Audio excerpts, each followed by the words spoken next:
Picture this, you're 7 months pregnant with twins, standing at your husband's celebration party. When he walks in with a model on his arm and divorce papers with your name on them, that's exactly what happened to Claire Morrison. But here's the twist, the billionaire who offered to save her, he was using her for revenge. The custody battle that followed. She lost her newborns the day they were born. This story has three devastating betrayals, two false victories, and one ending you won't see coming. If you love stories about women who refuse to stay down, hit that like button, drop a comment with your thoughts, and subscribe because this one's unforgettable. Let's begin. The champagne flowed like liquid gold across the deck of the luxury yacht, bobbing gently in San Francisco Bay. Claire Morrison steadied herself against the railing, one hand pressed to her swollen belly. 7 months pregnant with twins. She'd squeezed into the emerald dress Blake had sent over that morning with a note. Wear this tonight? You'll look perfect. Perfect. She'd been trying to be perfect for 3 years. The tech industry's elite crowded the deck, smartphones raised to capture every angle of Blake Ashford's celebration. His company, Ashford Technologies, had just secured $200 million in Series C funding. Claire had helped write the pitch deck, rehearsed his presentations, covered for him during countless late nights. Tonight was their victory. Except Blake was late to his own party. Claire, Tessa Grant, pushed through the crowd, her journalist instincts already sensing something wrong. Have you seen Blake? He texted 20 minutes ago. Said he was bringing a surprise. Tessa's expression shifted.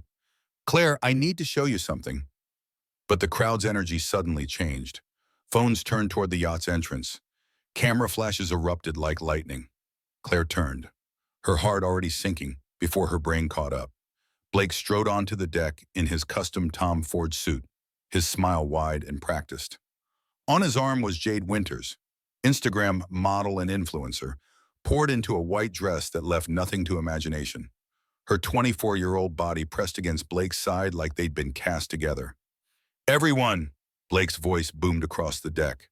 I want you to meet Jade Winters, the new face of Ashford Technologies. She embodies our brand's future, fresh, dynamic, and absolutely stunning. The crowd applauded. Claire stood frozen, her emerald dress suddenly feeling like a costume from someone else's life. Blake's eyes met hers across the deck. For 1 second, she saw something flicker there. Not guilt. Calculation? Then his assistant materialized beside Claire, pressing an envelope into her hands. Mr. Ashford asked me to give you this. He said to open it privately. Claire's fingers trembled as she tore it open. The words swam before her eyes. Petition for dissolution of marriage. Divorce papers? With a 72-hour response deadline. The deck tilted. Or maybe that was just her world collapsing. Claire. Tessa grabbed her arm. What is it? But Claire couldn't speak. She watched Blake lift Jade's hand high, diamond bracelet flashing under the yacht's lights. The same bracelet Claire had admired in a Cartier window last month. The same bracelet Blake had said was too impractical. Photographers swarmed them. Blake, Jade, look this way. How long have you two been together? Is this official? Jade giggled. Playing coy? Blake just smiled. Claire backed away, the envelope crushing in her fist. She stumbled toward the yacht's interior, desperate for air that didn't smell like champagne and betrayal. The bathroom door locked behind her with a soft click. That's where Tessa found her 10 minutes later. Mascara streaming down her face, one hand on her belly, the other clutching divorce papers. How long? Claire whispered. How long has he been planning this? Tessa pulled out her phone, her face grim. Claire, I've been digging. Those Instagram posts of Jade in Ashford Tech hoodies, they go back 8 months. 8 months. Claire had gotten pregnant 9 months ago.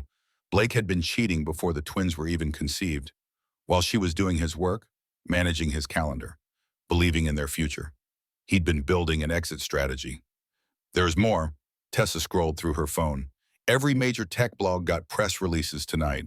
Coordinated drop. Blake's PR team has been planning this reveal for weeks. This wasn't impulse. This wasn't a mistake. This was a calculated replacement, timed for maximum impact and minimum liability. Claire looked at her reflection in the mirror, at the expensive dress she'd thought was a gift. Now she understood. It was a costume for her final performance as Mrs. Blake Ashford. I need to call Ruth Coleman, she said, her voice steadier than she felt. I need a lawyer. Already texted her, Tessa said. She'll meet us tomorrow morning. Outside, music pulsed and laughter echoed. Blake's party continued without her. It probably always had. Claire placed both hands on her belly, feeling the twins move. I'm so sorry, Tal, she whispered to them. I'm so sorry I believed him. But the twins kicked back, as if to say, we're here now. Fight. So she just didn't know yet how brutal that fight would become. Ruth Coleman's law office overlooked downtown San Francisco. All glass and steel and expensive views that did nothing to soften the blow of her words. Claire, this prenup is airtight. Whoever drafted this knew exactly what they were doing.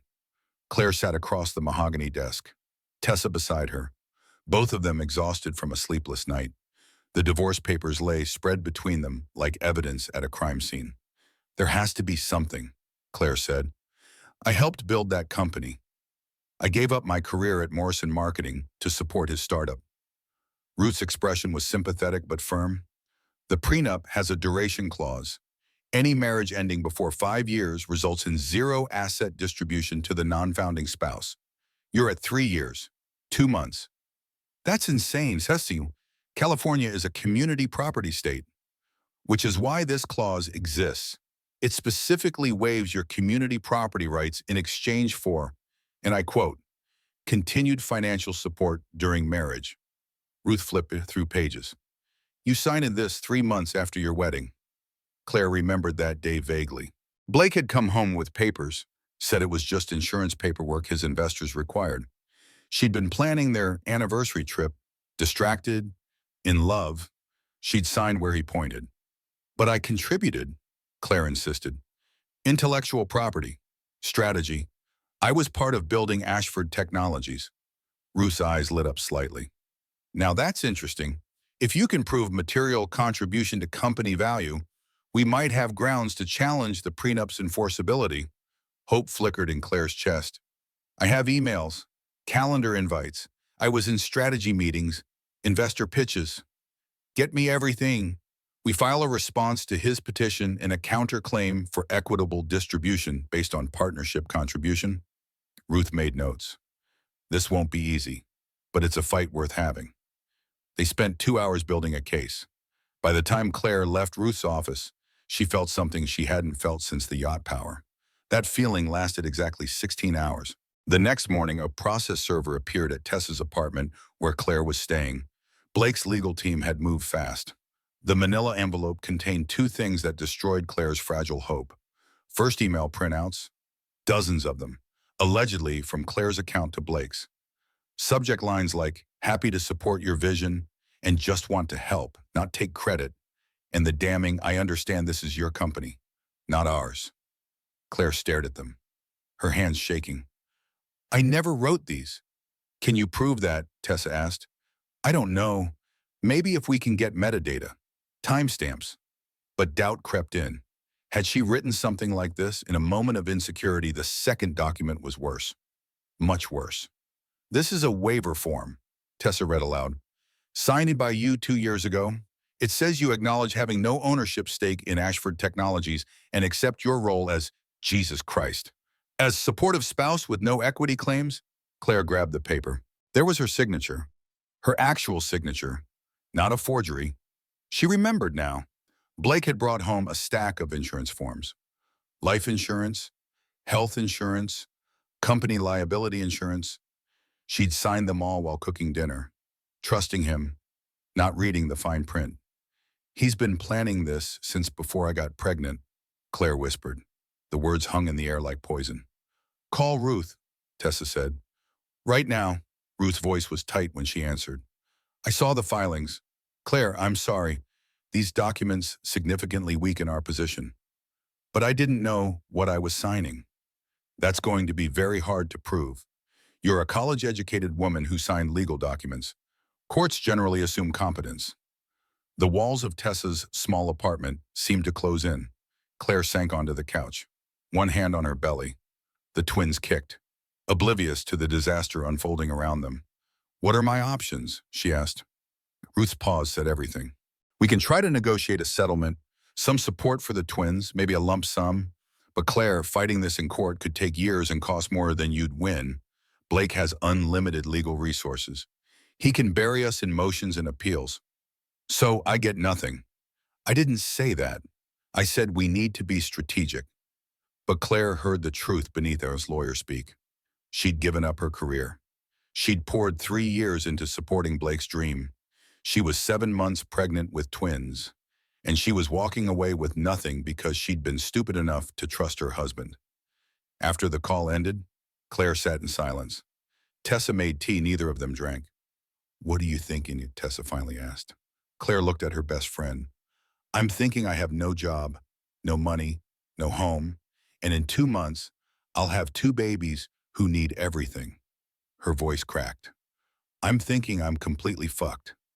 Have you ever made a decision that felt right in the moment, only to realize later it was the first domino in a chain of disasters? That's the thing about trust. It doesn't break all at once. It's undermined gradually until the foundation collapses beneath you. Outside Tessa's window, San Francisco gleamed in the afternoon sun. Somewhere in that city, Blake was celebrating his victory. Jade was probably posting couple photos to Instagram. And Claire was learning the hardest lesson of her life. Sometimes the person you love most is the person planning your destruction. Her phone buzzed. Unknown number. The text message was simple. "I know what Blake did to you.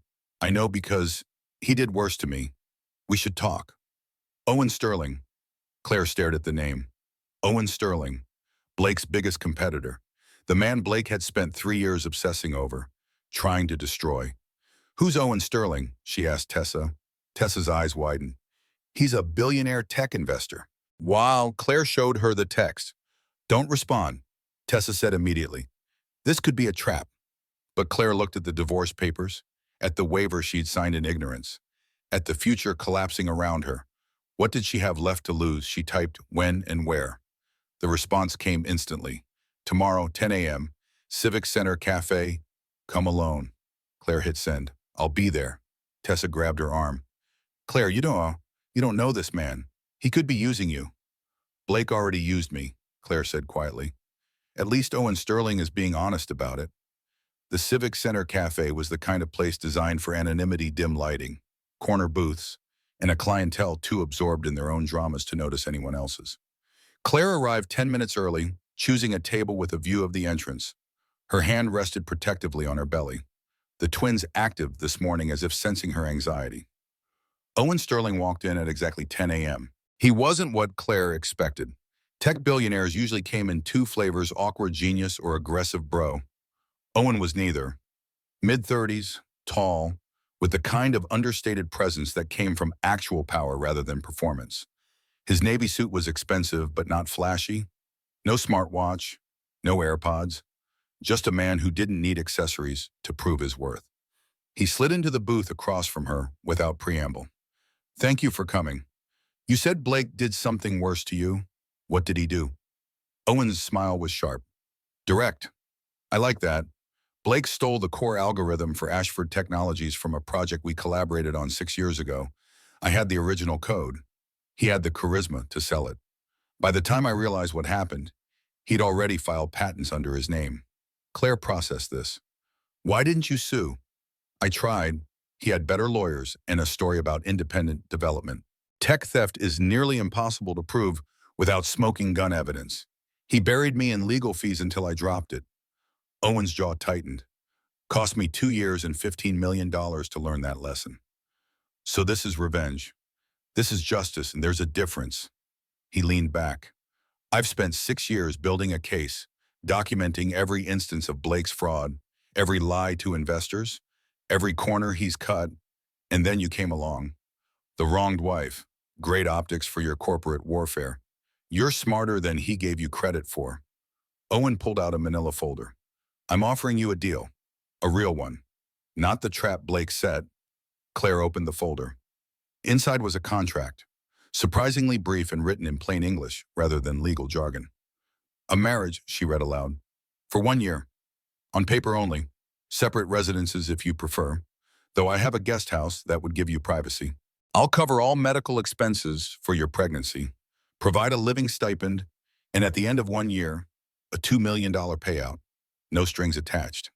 It sounded too good. What do you get? Blake's reputation destroyed. When you marry me, his enemy, it confirms every suspicion about his character. Investors get nervous. His IPO timeline collapses. I position myself to acquire his company's assets during the chaos. You want to use my humiliation as a business strategy. I want to give you leverage while I take down a man who deserves it. You can say no. Walk away right now. But Claire, his voice softened slightly. When those babies come, what's your plan? Instacart deliveries living with friends, drowning in debt while Blake posts vacation photos with his model girlfriend. The words hit because they were true. Claire had spent the last 3 days doing the math. Her savings would last maybe 2 months. No company would hire a woman about to go on maternity leave. Blake's lawyers were already positioning to minimize any child support obligation. Why would I trust you? She asked. You just admitted you're using me. Because I'm being honest about it. Blake made you promises wrapped in lies. I'm making you an offer wrapped in transparency. Owen slid a pen across the table. Read every word. Take it to your lawyer. Take a week to decide. But know this, Blake is already 10 moves ahead. Every day you wait is a day he consolidates power. Claire looked at the contract, at the clause guaranteeing her financial independence, at the exit terms clearly spelled out, at the acknowledgement that this was a business arrangement, not a rescue. I need to think. Of course, Owen stood. My number's on the contract. When you're ready. He was almost to the door when Claire called out, why did you really reach out? You could destroy Blake without me. Owen turned back, and for the first time, something genuine crossed his face. 6 years ago, Blake didn't just steal my code. He stole a project my partner and I built together. She died in a car accident 2 weeks before Blake filed the patents. Drunk driver. She never knew he'd betrayed us both. His voice was quiet. I watched him build an empire on her work while she was 6 feet underground. So yes, this is business. But it's also making sure he doesn't get away with erasing people who matter. Then he was gone, leaving Claire alone with a contract that offered everything she needed and asked for the one thing she had left her name. She called Ruth from the cafe. I need you to review something. And Ruth, I need brutal honesty, not hope. 3 hours later, Ruth's assessment was clear. This contract is cleaner than your prenup with Blake. If Owen Sterling is serious about these terms, you'd be financially secure for years. And if he's lying, then you'll be divorced twice within a year. But Claire, you'll be divorced anyway. At least this way, you're protected. Tessa was less diplomatic. This is insane. You don't know this man. What if he's dangerous? What if he changes his mind? Blake changed everything without asking my permission, Claire said quietly. At least Owen is giving me a choice. That night, lying in Tessa's guest room, Claire felt the twins kick, a boy and a girl. The ultrasound had shown. She thought about names, about futures, about the kind of mother she wanted to be, not the kind who gave up, not the kind who let powerful men decide her worth. She texted Owen, I'll do it, but I want everything in writing, and I want my own lawyer present at the signing. His response came immediately. Wouldn't have it any other way. Wednesday at 2 p.m. My office. Claire placed her phone on the nightstand and stared at the ceiling. In 72 hours, she would marry a man she'd met once. A man who was using her as ammunition in a corporate war. It should have felt wrong. Instead, it felt like the first decision she'd made in 3 years that was actually hers. What she didn't know yet was that sometimes the choices we make to save ourselves are the ones that nearly destroy us. The courthouse wedding took 12 minutes. Claire wore a simple navy dress borrowed from Tessa. Owen wore the same suit from the cafe. The only witnesses were Tessa, Ruth, and Owen's business partner, Derek Price, a calm man in his 40s who seemed unsurprised by the entire arrangement. Do you, Claire Morrison, take Owen Sterling to be your lawfully wedded husband? I do, her voice steady. This was a contract, a business transaction, nothing more. Do you, Owen Sterling, take Claire Morrison to be your lawfully wedded wife? I do. The judge, clearly sensing the purely legal nature of the proceedings, kept the ceremony brief. By the power vested in me by the state of California, I now pronounce you husband and wife. No kiss, no celebration. Owen simply signed in the marriage certificate with the efficiency of someone closing a business deal, but the media found out anyway. By the time they left the courthouse, 3 photographers were waiting. Claire's new reality crystallized in the flash of cameras and shouted questions. Mrs. Sterling, how long have you and Owen been together? Did you leave Blake Ashford for his competitor? When's the baby due?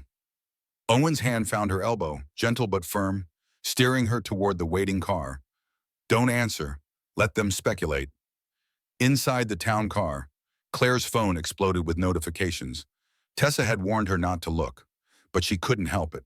The headlines were brutal. Tech CEO's pregnant wife marries his rival in whirlwind ceremony. From Ashford to Sterling, one woman's calculated upgrade. Sources say affair may have started months ago. And worst of all, from Blake's PR team, clearly anonymous friends suggest Claire Morrison's instability led to marriage breakdown. She's spinning it, Claire said, showing Owen her phone, making me look like I was cheating. Expected. Owen's voice was calm. Let him dig that hole. We'll bury him with it later. They drove to Owen's home, a modern glass structure in Pacific Heights with views that made Claire's breath catch. The guest house he'd mentioned was actually a separate wing with its own entrance, bedroom, bathroom, and small kitchen. Privacy, Owen said, showing her the space. I work late. You need rest. We don't have to perform domestic bliss for anyone. The contract said 1 year, 365 days. Then you're free, $2 million richer, and Blake's reputation is ash. He paused at the door. The main house has security, but this wing locks independently. You're safe here. Safe. Claire wanted to believe him. The first week passed in a strange bubble. Owen left for work before she woke, returned after she'd gone to bed. They communicated through text messages about logistics, groceries, and doctor appointments. He'd arranged for a private obstetrician, paid the hospital bills without comment, and set up an account with a monthly stipend that made Claire's eyes water. For the first time in months, she could breathe. She started sleeping through the night. The twins' kicks felt less like anxiety and more like anticipation. Tessa visited daily, still suspicious but softening as she saw Claire's stress levels drop. He's keeping his promises, Claire admitted one afternoon. I know this is weird, but it's working. Just be careful, Tessa warned. Men who are too good to be true usually are.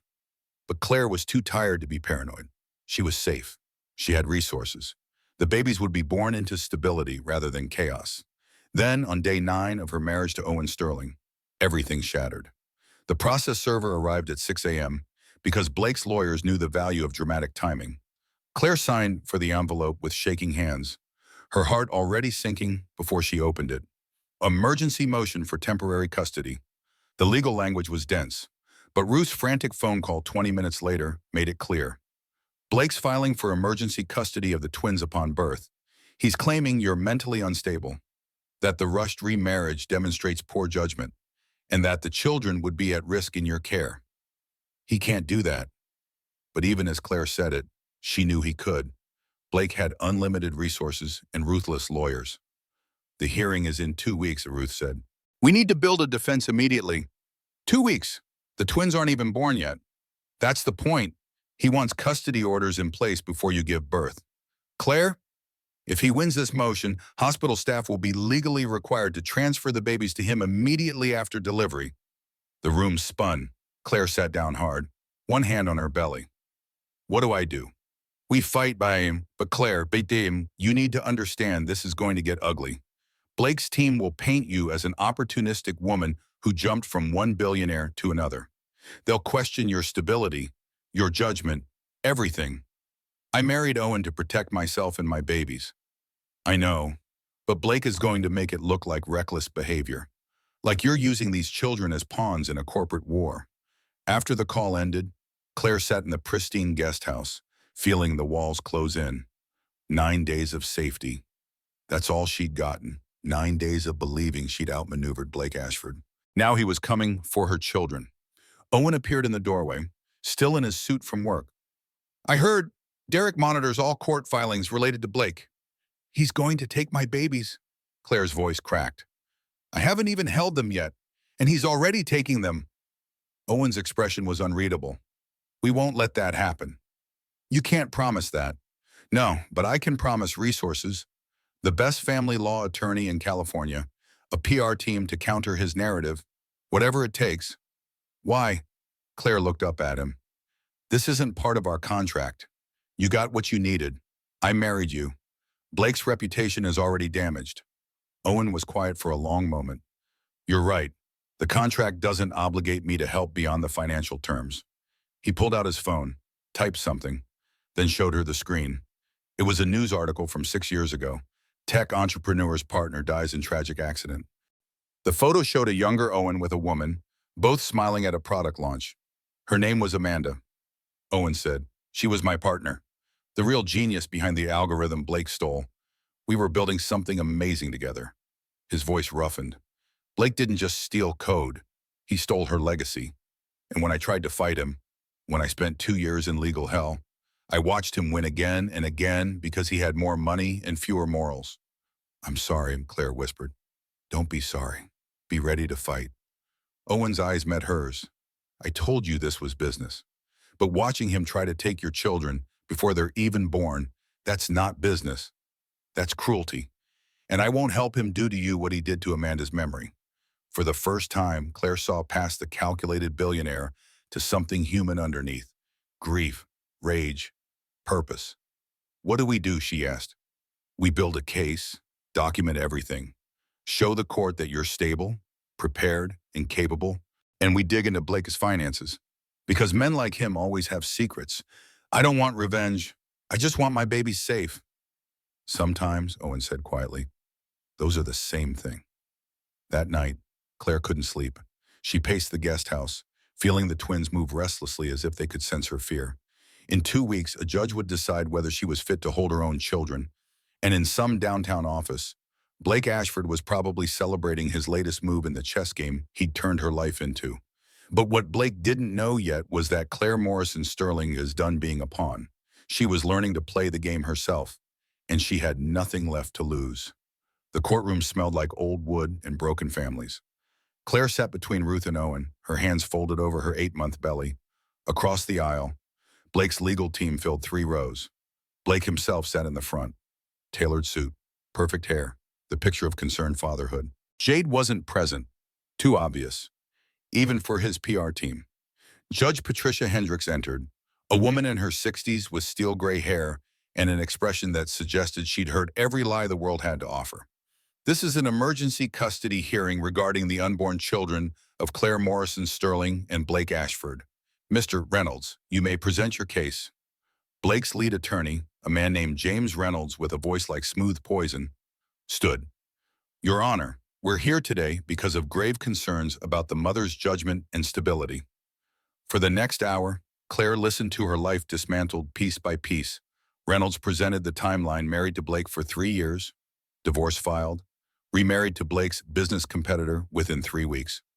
This isn't the behavior of a stable person making thoughtful decisions, he argued.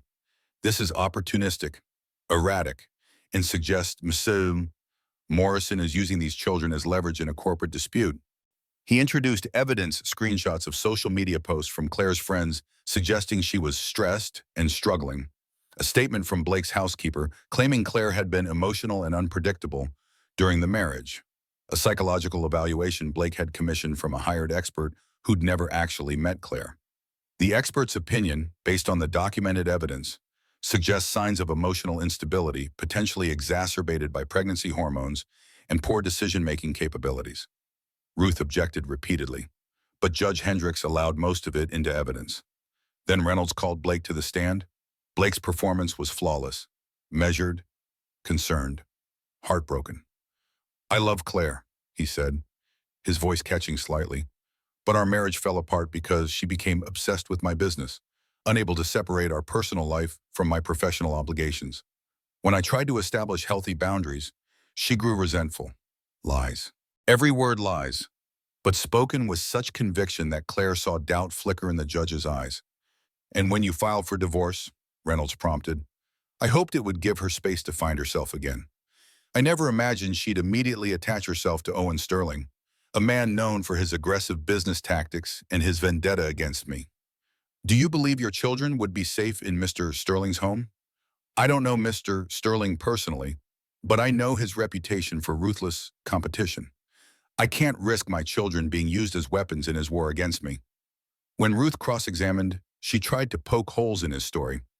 Mr. Ashford, isn't it true that you were photographed with Jade Winters multiple times during your marriage to Claire?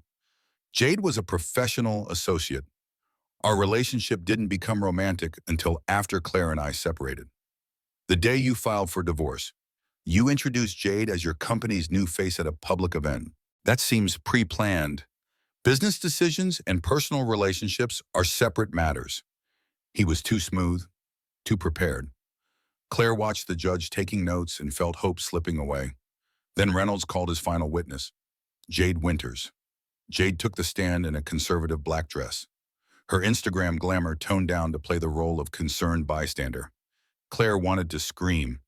Ms. Winters, have you spent time with Mr. Ashford in recent months? Yes, Blake and I have been dating since his separation.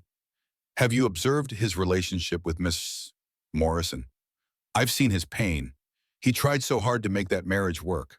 But Claire was always pushing, always demanding more attention while he was building something important.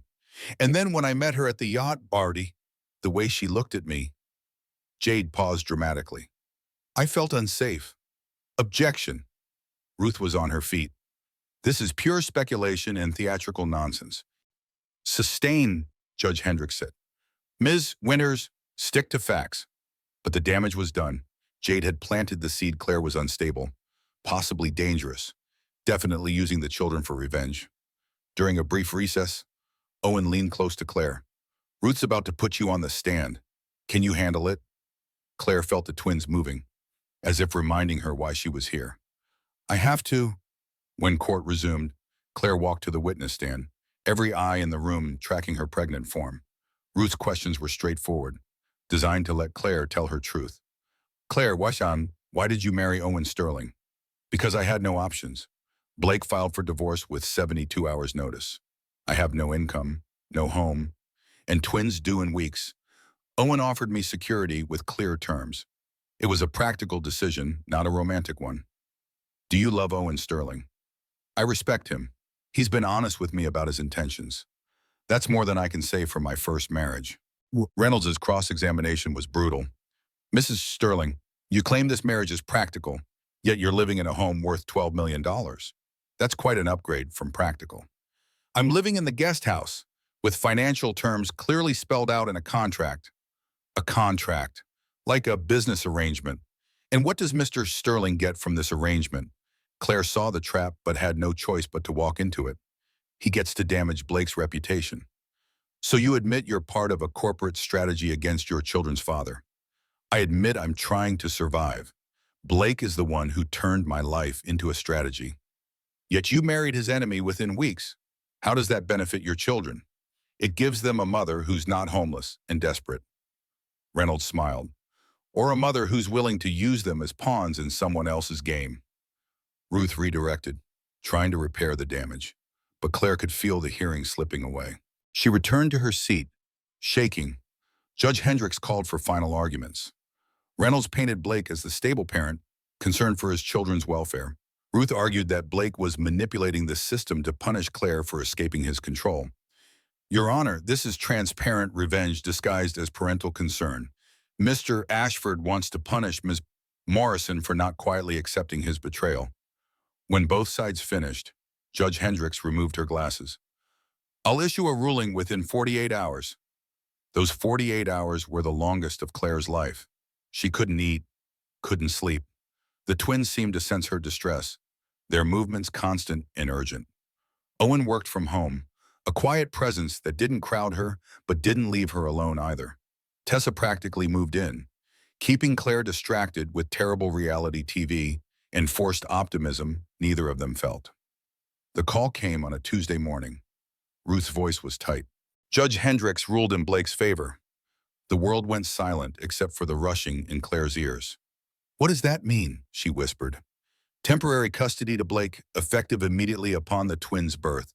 You'll have supervised visitation only until a full custody hearing can be scheduled. She's giving him my babies. I'm so sorry, Claire. We can appeal, but that process takes months.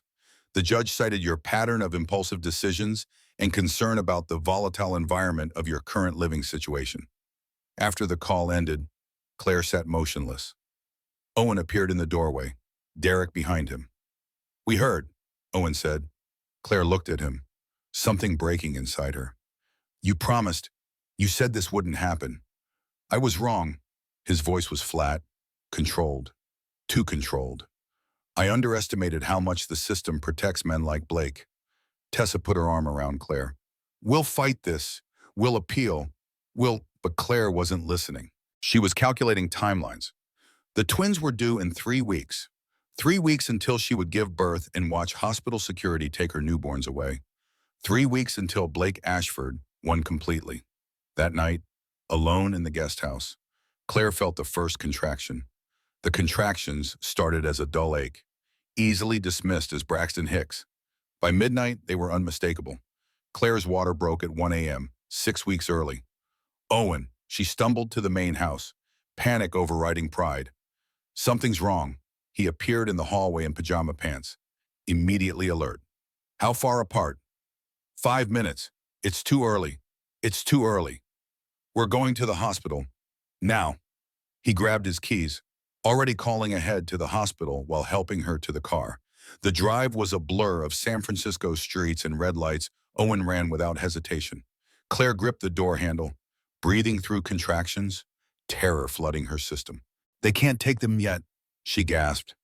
"If they're born tonight, Blake's custody order is already in effect. I won't even get to hold them." Owen's jaw tightened, but he said nothing. Because they both knew the truth, the law didn't care about timing or fairness. The emergency room staff rushed Claire into labor and delivery. Monitors appeared, IV lines inserted. A doctor checked her dilation. "You're at 6 centimeters. These babies are coming tonight." No, they need more time."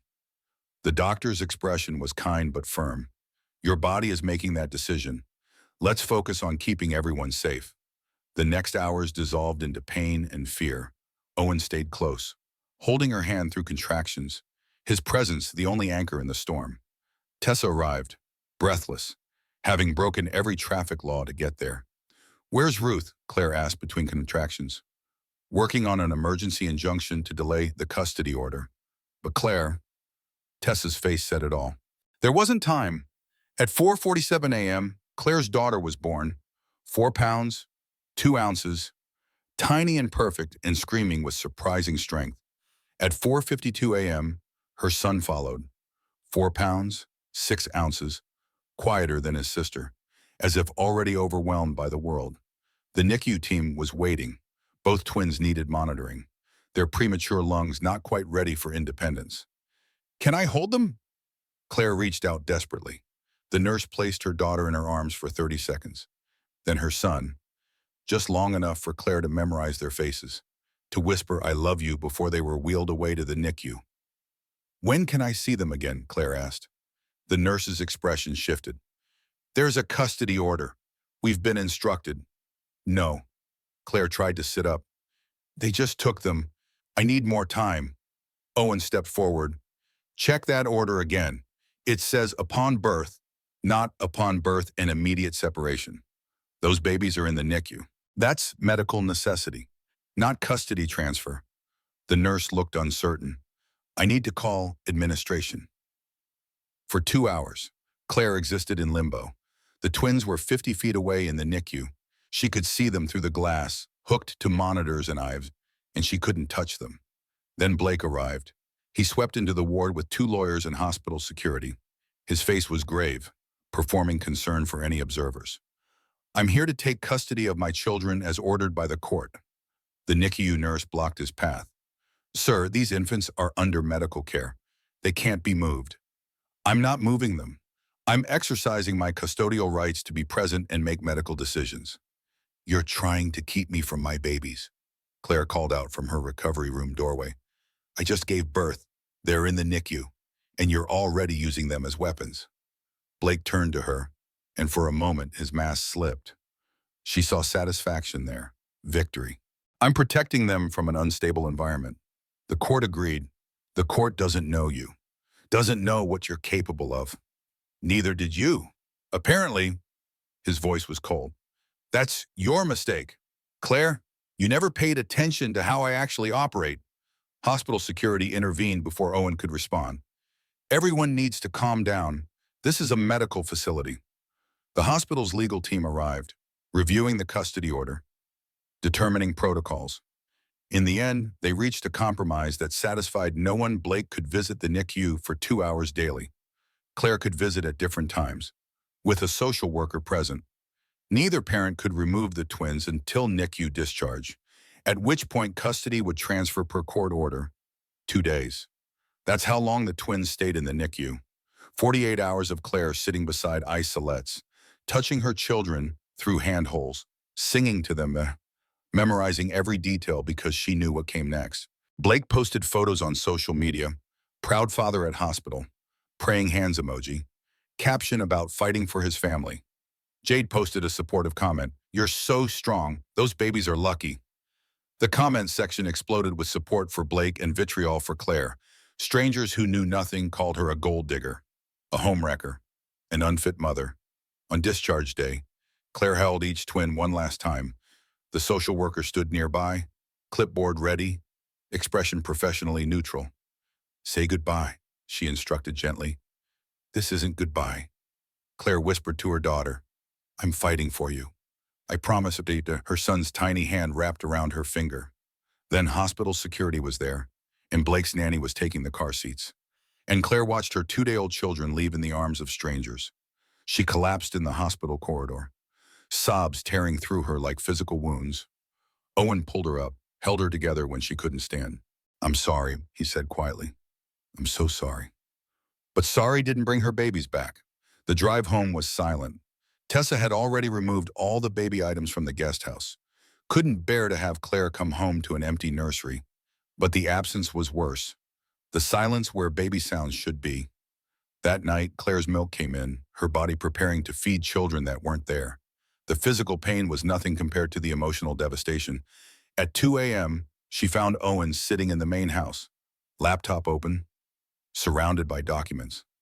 "What are you doing?" Her voice was hoarse from crying. "Finding ammunition. Blake's company goes public in 2 months. I'm digging into his finances, looking for anything we can use.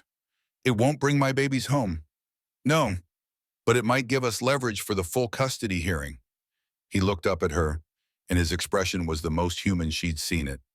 "I know you're in pain. I know this feels impossible. But Claire, you can't give up now. I lost the court. Blake. Everything. I lost." "You haven't lost until you stop fighting." Claire sank into a chair. "I trusted you. You said this marriage would protect us." "I was wrong." Owen's voice was tight. "I underestimated Blake's ruthlessness. I thought revealing his character would be enough. I didn't account for how well the system protects powerful men." "So what now?" Owen closed his laptop. "Now we get brutal. No more playing by rules Blake already rigged. We find his secrets. We expose everything. We make him hurt the way he's hurt you." Something in Claire's grief shifted, crystallized into something harder. "What did you find?" "Nina Keller, Blake's corporate counsel. She quit 3 days ago. No notice, no explanation. Just walked out." Owen pulled up an email. Tessa tracked her down. "She's willing to talk." "About what?" "According to her lawyer, everything. Fraud, sexual harassment, investor deception. She's been documenting Blake's crimes for 2 years, waiting for the right moment to burn it all down." Claire looked at the email, at Nina Keller's name, at the possibility of hope. "When can we meet her? Tomorrow, if you're ready." Claire thought about her twins, sleeping in Blake's house under the care of hired help, about the custody order that gave her 2 supervised hours per week, about the man who'd systematically destroyed her life and was now raising her children as trophies. "I'm ready," she said. "Let's burn his world down." Nina Keller's apartment was in Oakland, deliberately chosen for its distance from San Francisco's tech scene. She answered the door in jeans and a Stanford Law sweatshirt, looking younger than her 32 years and infinitely tired. "Thanks for meeting me," Claire said. "You sure you want to do this?" Nina asked. "Once we start, Blake will come at you with everything. And I mean everything. He already took my children. What else can he do?" Nina's smile was grim. Fair point. Come in. The apartment was sparse, packed boxes suggesting imminent departure. Nina's laptop sat open on the kitchen table, surrounded by file folders. I've been Blake's lawyer for 4 years, Nina began, pouring coffee none of them would drink. Started out believing in the company, the mission, the innovation story. Took me 6 months to realize Blake Ashford is a sociopath wrapped in a TED Talk. What made you quit? Owen asked. He tried to force me to fabricate documents in a sexual harassment case. A junior developer claimed Blake made inappropriate advances. Blake wanted me to create emails making it look like she'd initiated contact. When I refused, he threatened my career. Nina's hands shook slightly. I should have quit then, but I told myself I'd stay and document everything. Become the whistleblower who could actually take him down. She opened her laptop, pulling up folder after folder. Offshore accounts, hiding investor money, fake expense reports, inflated user metrics to mislead shareholders before the IPO, and the big one, intellectual property theft. Owen leaned forward. You have proof. I have everything. Code comparisons showing Blake's revolutionary algorithm is 92% identical to stolen work. Communications between Blake and the engineer he bribed to provide the code. Legal memos I was ordered to bury. Nina's voice hardened. He's built an empire on fraud. And in 2 months, he's going public, locking in billions while lying to everyone. Claire processed this. Why come forward now? Because I saw what he did to you. The custody case, the PR attacks. I watched him weaponize the legal system against a woman who'd given him everything. Nina met Claire's eyes. I have a daughter. She's 3. If something happened to me, if someone tried to take her, I'd want someone to help. So I'm helping. What do you need from us? Owen asked. Protection, financial support to relocate, and a promise that when this goes public, Claire's name stays out of it until the custody issue is resolved. If Blake knows she's involved in exposing him, he'll use it against her in court. Done, Owen said immediately. I'll provide security, relocation funds, and legal protection, full whistleblower status. Nina nodded. Then let's destroy him. They spent 8 hours going through evidence. Bank statements showing Blake funneling company money to personal accounts. Emails proving he'd lied to investors about revenue growth. Screenshots of him ordering staff to manipulate user data before board meetings. And the crown jewel of video deposition from the engineer who'd sold Blake the stolen code, admitting everything in exchange for immunity in an unrelated case. This is enough to trigger SEC investigation. Owen said, criminal charges, his IPO will be canceled.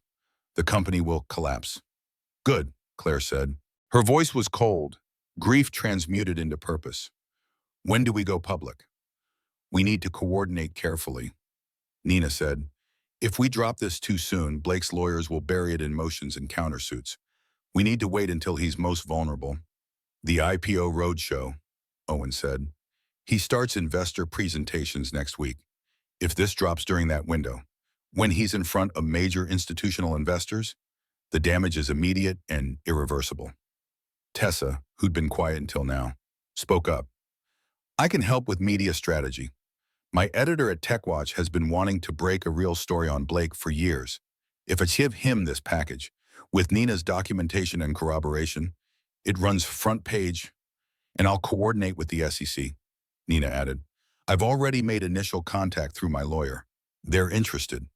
Claire looked at the evidence spread across Nina's table, at the documentation of Blake's lies, at the proof that everything he'd built was rotten from the foundation. But she thought about her twins, about the full custody hearing still months away, about how Blake would use this against her if he could. I want to see my babies first, she said quietly, before this goes public. I want one more visit where I'm not a stranger, supervised by social workers. The supervised visits were torture. Twice a week, Claire sat in a sterile room while a court-appointed observer took notes. She could hold the twins, feed them bottles, sing to them, but she couldn't be their mother. Not really. During that week's visit, her daughter, named Emma by Blake, looked up at Claire with eyes that seemed to recognize her. Her son, named Jackson, fell asleep in her arms. 2 hours passed in heartbeats. Time's up, the social worker said. Claire kissed both twins' foreheads. Mommy loves you. Remember that. On the drive home, she called Owen. Do it. Release everything. You sure, Barry? Blake built his empire by erasing people who mattered. It's time the world sees who he really is. Tessa's article dropped on a Wednesday morning. The headline, Tech Darling Blake Ashford Fraud, Theft, and Abuse. The story was devastating. Nina's documents laid out, time-stamped and verified. The stolen algorithm exposed, financial fraud detailed, and most damning testimony from 5 women Blake had sexually harassed, all of whom Nina had secretly recorded during his attempts to silence them. Within an hour, Blake's company stock plummeted. By noon, the SEC announced an investigation. By evening, the board called an emergency meeting. Owen watched the fallout from his office, Claire beside him. Her phone buzzed constantly with reporters wanting comment. She ignored them all. How long until he figures out you're involved? Owen asked. Does it matter anymore? He already took everything. But she was wrong. Blake had one more move to make. And he made it at 8 p.m. that night. Claire's phone rang. An unknown number. Against her better judgment, she answered. You think you've won. Blake's voice was raw, furious. Nothing like the polished CEO persona.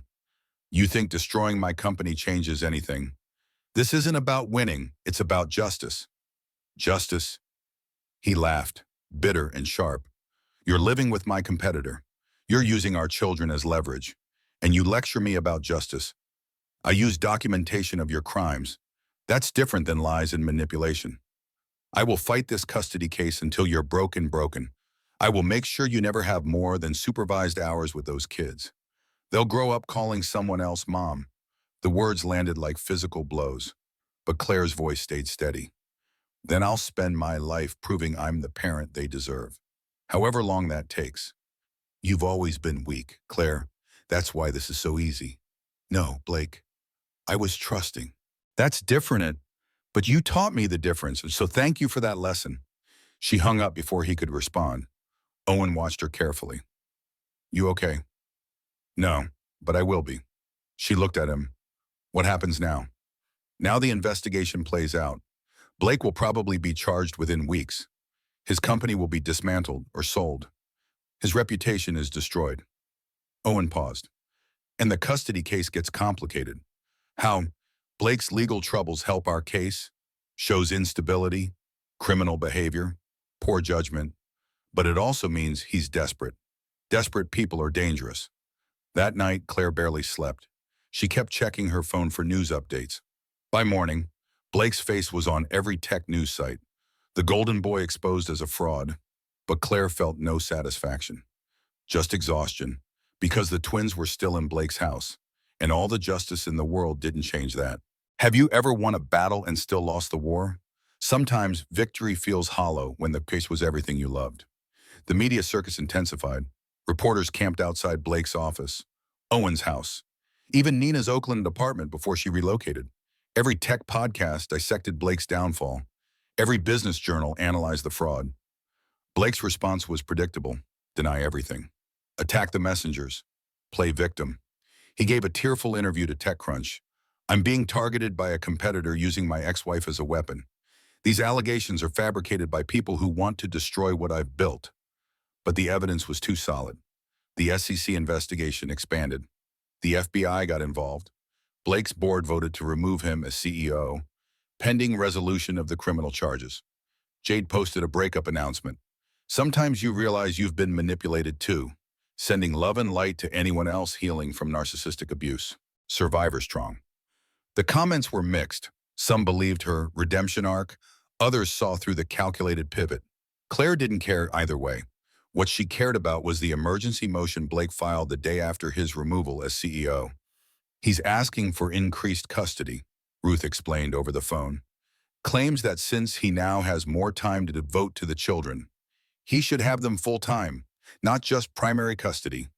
He's using his own downfall as a reason to take more time with my kids. He's desperate. His company is gone. His reputation is destroyed. Those children are the only thing he has left that proves he's worth something. The hearing was scheduled for the following week. Claire prepared like she was going to war. But this time, she had ammunition. Nina's evidence wasn't just about corporate fraud. It included emails from Blake about the custody case, messages to his lawyers that revealed his true motivations. I don't care about the kids. One email read, I care about making sure Claire loses. If I have to play devoted father to make that happen, fine. But this is about destroying her, not about parenting. Ruth entered it into evidence. Blake's lawyer objected strenuously, claiming attorney-client privilege. Judge Hendricks allowed it under the crime fraud exception.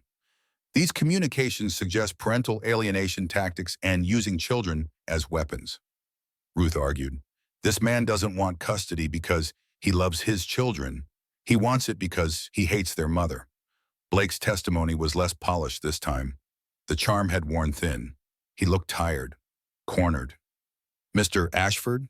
Ruth asked during cross-examination. In an email to your lawyer dated 3 weeks ago, you wrote, I don't care about the kids. I care about making sure Claire loses. Can you explain that statement?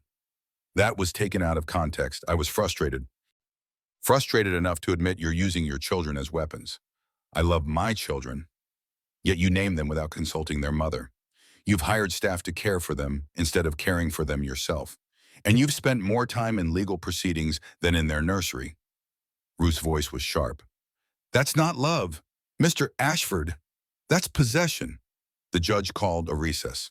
Claire stepped in outside for air and found Jade Winters waiting. Can we talk? Jade asked. Claire's first instinct was to walk away, but something in Jade's expression stopped her. Fear, maybe, or regret. What do you want? I want to tell you I'm sorry. Jade's voice was quiet. I knew about you. I knew he was married. I told myself it didn't matter because I was just playing a role for his brand. But I was part of destroying your life. Why are you telling me this now? Because I've been where you are, not pregnant, not with kids, but used, discarded when I wasn't useful anymore. Jade wiped her eyes. Blake showed me what he really is, and I realized I'd become part of something cruel. Claire studied her. The Instagram glamour was gone. Jade looked young, lost, human. If you really want to help, Claire said, tell the truth, in court, about how Blake used you to humiliate me, about the staged reveals and calculated cruelty. His lawyers will destroy me. They're going to destroy you anyway. At least this way. You control the narrative. Jade was quiet for a long moment. Then she nodded. Okay, I'll talk to your lawyer. When court resumed, Ruth dropped the bombshell. Your Honor, we have a new witness. Ms. Jade Winters wishes to provide testimony regarding Mr. Ashford's character and his treatment of Miss Morrison. Blake's face went white. His lawyer objected frantically, but Judge Hendricks allowed it. Jade took the stand, hands shaking, but her voice was clear. Blake hired me to be his public girlfriend before he even filed for divorce. He said it was a brand refresh that required ending his marriage with maximum publicity. He showed me photos of Claire and said, she represents the old version of my company. You represent the future. He talked about his wife like a product line he was discontinuing. Ruth asked. Yes, and he planned everything. The yacht reveal, the Instagram, the media drops. All of it was staged to humiliate Claire publicly so his divorce would seem justified. Blake's lawyer tried to discredit her on cross-examination, suggesting she was seeking revenge for their breakup. But Jade held firm. I'm not here for revenge. I'm here because using people isn't business, it's a strategy. It's cruelty, and I was part of that cruelty. Judge Hendricks took notes throughout. When both sides rested, she removed her glasses. I'll issue a ruling by end of week, but I want to be clear, this court's priority is the children's well-being, not parental vendettas. That night, waiting for the ruling, Claire sat in Owen's office while he worked. They'd fallen into a strange rhythm over the months' separate lives that orbited each other. What will you do? Owen asked. After the year is up, after the contract ends. Claire hadn't let herself think that far ahead. I don't know. Depends on the custody situation. You could stay. The guest house is yours as long as you need it. That's not part of our deal. Deals can be renegotiated. He looked up from his laptop. Claire, I know this started as a transaction, but watching you fight for those kids, watching you refuse to break, he paused. You're not a business arrangement anymore. Owen, I'm not asking for anything. I'm just saying you don't have to leave if you don't want to. Before Claire could respond, her phone rang. Ruth, the ruling came early. Judge Hendricks issued it an hour ago. Claire's heart stopped. And she's reversing the custody order. Primary custody to you, effective immediately. Blake gets supervised visitation pending resolution of his criminal cases. The words didn't make sense at first. Claire had lived in loss for so long that victory felt foreign. I get my babies back. You get your babies back. The judge cited Blake's admission in the emails, his lack of actual parenting involvement, and the evidence of using the children as weapons. She said, and I quote, "No child should be raised by a parent who views them as assets in a business negotiation." Claire's legs gave out. She sank into a chair, tears streaming. When can I get them? Police escort is executing the custody transfer tomorrow morning. Blake has 24 hours to comply. After the call ended, Claire sat in silence. Owen watched her carefully. I'm getting them back, she whispered. My babies. I'm bringing them home. You did it. You fought, and you won. But even as she said it, even as relief flooded through her, Claire knew Blake wouldn't let this end quietly. Men like him never did. She was right. Blake had one final move to make, and it would be his most desperate yet. The custody transfer was scheduled for 10 a.m. Claire stood outside Blake's house with Ruth, a police officer, and Owen, who'd insisted on coming despite Claire's protests. This is a legal proceeding, she'd said. And you're my wife, he'd replied. I'm coming. The house was a modern glass structure in Pacific Heights, all sharp angles and expensive views. Claire had never been here. Blake had moved in after their separation, a fresh start funded by investor money he'd lied to secure. The door opened. Blake's lawyer stood there, expression tight. Mr. Ashford wishes to say goodbye to the children. That's not part of the court order, Ruth said. Custody transfers immediately. He's their father. 5 minutes won't hurt. Claire wanted to refuse, but she also knew fighting over minutes would just traumatize the twins more. 5 minutes, with me present. They entered a nursery decorated in expensive neutrals. The twins were in a double crib, 9 weeks old now, bigger than Claire remembered. Her heart broke and mended simultaneously. Blake stood by the window, his back to them. When he turned, Claire barely recognized him. The polished CEO was gone. This man looked hollow. Claire, his voice was rough. Blake, I need you to understand something. I never meant for it to go this far. You took our children. I was trying to win. That's what I do. I win. He looked at the twins. But they're not a prize. They're people. And I've been treating them like assets because that's all I know how to do. Claire didn't trust this vulnerability. What do you want? To tell you I'm sorry, to admit I was wrong. Blake's hands shook slightly. I destroyed everything good in my life because I couldn't stand not being the most successful person in the room. And now I have nothing. No company, no reputation, and in a minute, no children. You have supervised visitation. For now, until the criminal charges are resolved. My lawyer says I'm looking at 2 to 5 years. He finally met her eye. I won't be part of their lives. Not really. They'll grow up not knowing me. A small, cruel part of Claire wanted to say good, but she looked at her children and thought about what they'd need years from now. Not vengeance. Truth. Then be someone worth knowing, she said quietly. When you get out, if you get out, be the father they deserve. Not the CEO, not the strategist, just a dad. Blake's composure cracked. I don't know how to do that. Figure it out. You're smart enough to build an empire on lies. Be smart enough to build a relationship on truth. The police officer cleared his throat. Time's up. Claire lifted her daughter from the crib. Emma looked up at her with serious eyes. Then she picked up Jackson, who made a small cooing sound. Both of them real, warm, finally hers. Blake watched from the window as they left. Claire didn't look back.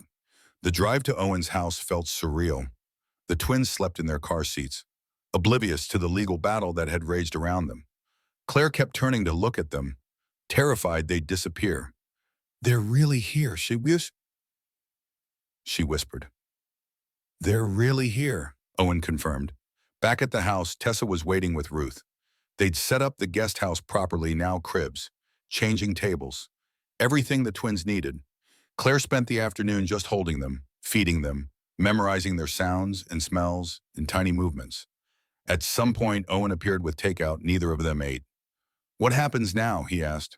"Now I figure out how to be a single mom of twins while living in my second husband's gas house, per a business arrangement." Claire laughed, slightly hysterical. "This is insane. Most good things are, Owen sat across from her. "The contract has 2 months left, but like I said, you can stay as long as you need." "That's not fair to you." "Fair would be you having 3 years of your life back. Fair would be Blake in prison already. We're past fair." He paused. "Claire, babe, I know this started as strategy, but somewhere along the way, you became someone I actually care about. And those kids." He glanced at the twins sleeping in their bassinets. "They deserve stability." "Owen, don't. Don't make this complicated." "It's already complicated. I'm just being honest about it." Before Claire could respond, her phone buzzed. A news alert. "Blake Ashford arrested on federal fraud charges." They both stared at the headline. Owen pulled up the article. "SEC and FBI executed warrants this afternoon. He's being held pending bail hearing." Owen scrolled through the details. Securities fraud, wire fraud, tax evasion. If convicted on all counts, he's looking at 15 to 20 years, not 2 to 5. Claire felt nothing. No satisfaction. No sadness.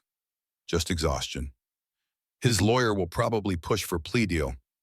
Owen said, "Testify against co-conspirators. Maybe get it down to 8 years. I don't care anymore, as long as my babies are safe." That night, alone in the guest house with her twins finally sleeping nearby, Claire allowed herself to feel everything she'd been holding back. The grief, the anger, the bone-deep exhaustion, and underneath it all, something fragile but growing hope.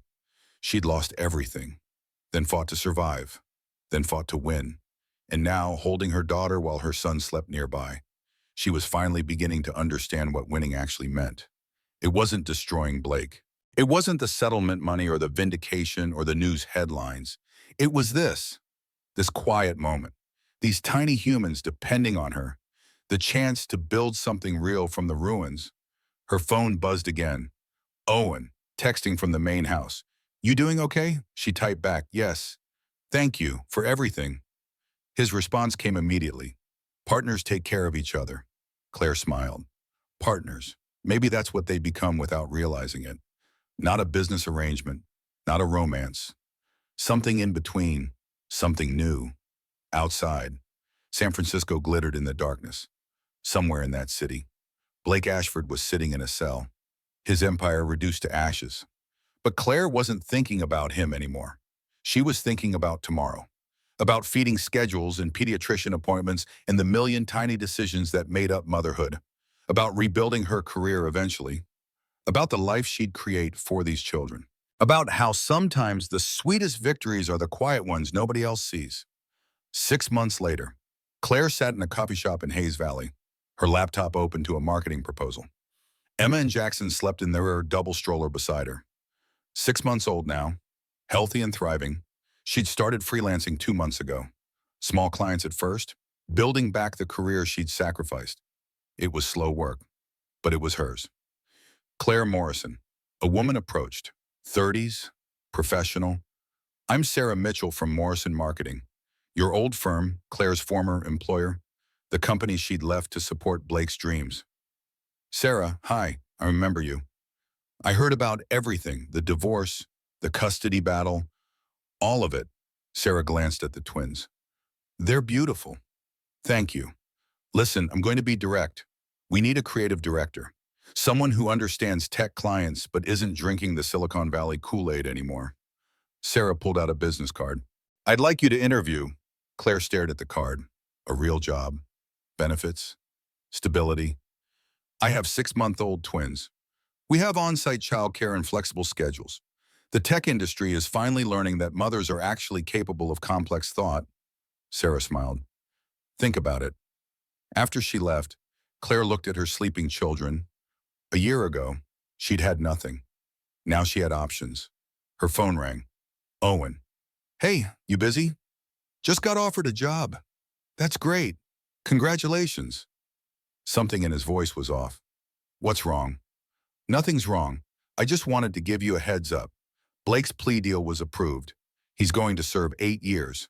Eligible for parole in 5. Claire processed this. 8 years. The twins would be 9 when he got out. Old enough to have opinions about their father.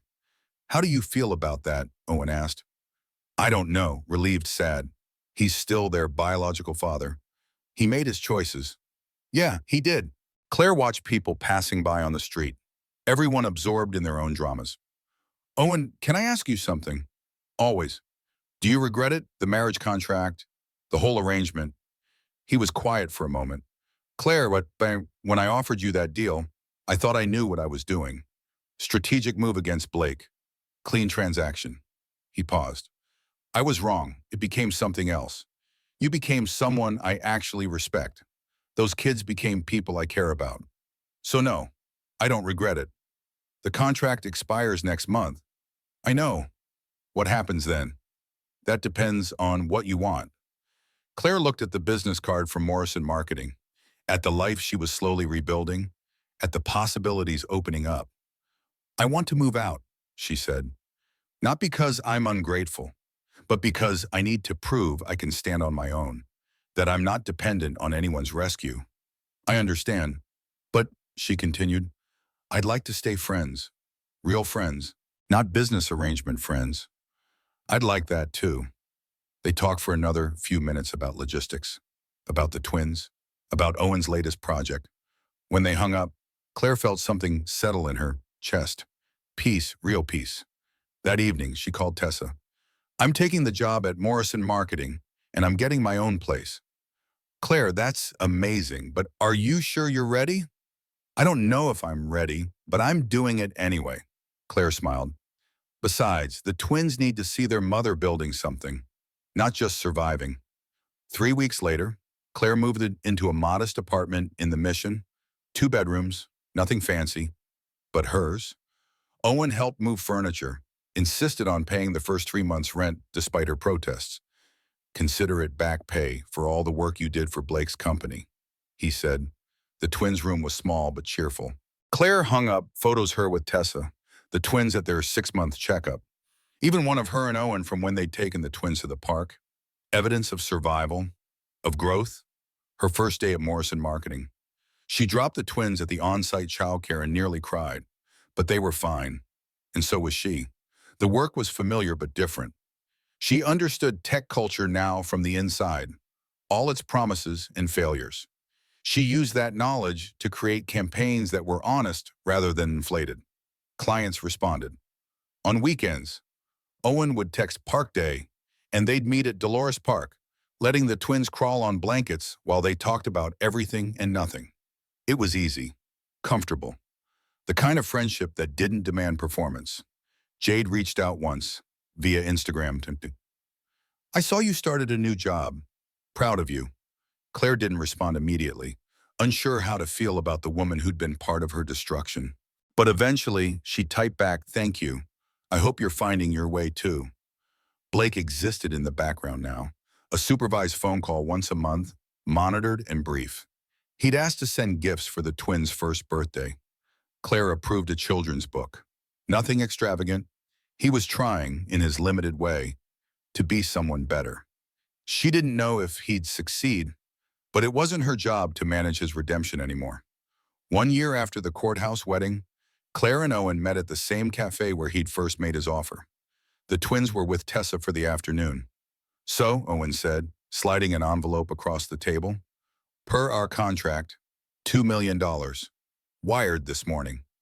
Claire looked at the envelope containing the wire transfer confirmation, financial security, the ability to buy a real home eventually, college funds for the twins. Thank you, she said, for keeping your promises. Thank you for surviving, and for teaching me that not everything is a transaction. They sat in comfortable silence, drinking coffee, watching the city move around them. You know what's funny, Claire said. A year ago, I thought my life was over. Blake had taken everything, And now I have more than I ever did with him. Not stuff, just nos clarity. Clarity's underrated. It really is. She smiled. I know who I am now, what I'm capable of, what I won't tolerate. Blake tried to erase me, and instead, he just helped me find myself. Owen raised his coffee cup. To new beginnings. To new beginnings. They clinked cups, and Claire thought about the last year, the pain, the fights, the moments of desperation when she thought she'd lose everybody, and then the slow climb back, the tiny victories that added up to a life. Her phone buzzed. A photo from Tessa, the twins wearing party hats, faces covered in birthday cake. Guess I should go rescue my best friend from frosting duty, Claire said, standing. Owen stood too. Same time next week, Park Day. Sounds perfect. Walking home through San Francisco's evening light, Claire felt something she hadn't felt in years: content. Not because everything was perfect. The twins would wake her up 3 times tonight. Money was still tight. Blake's shadow still lurked in the background of supervised visits and co-parenting logistics. But she was free, truly free. Free from needing someone else's approval. Free from believing her worth came from being useful to powerful men. Free to make mistakes and fix them and build a life that made sense to her. The twins were asleep when she got home, crashed from their birthday party sugar high. Tessa had left them in their cribs with a note. They're perfect, just like their mom. Claire stood in their doorway, watching them sleep. Emma with her fierce little personality already emerging. Jackson with his quiet observation of everything. Her children, her responsibility, her joy. She thought about that yacht party a year ago, when her world had collapsed, about standing alone on the deck, divorce papers in hand, feeling erased. If she could go back and tell that woman what came next, what would she say? That it gets worse before it gets better. That you'll lose things you thought you couldn't live without. That you'll fight battles you never imagined and cry tears you didn't know you had. But also that you're stronger than you know. That you'll discover power in your own name. That your children will make you brave in ways nothing else can. And that sometimes, the best revenge isn't destroying the person who hurt you. It's building a life so good they become irrelevant. Claire closed the twins' door softly and sat down at her laptop. She had a client presentation to finish. Real work. Her work. Outside, San Francisco glittered with a million stories. Hers was just one. But it was hers. Hard won. True. And finally, beautifully in her own,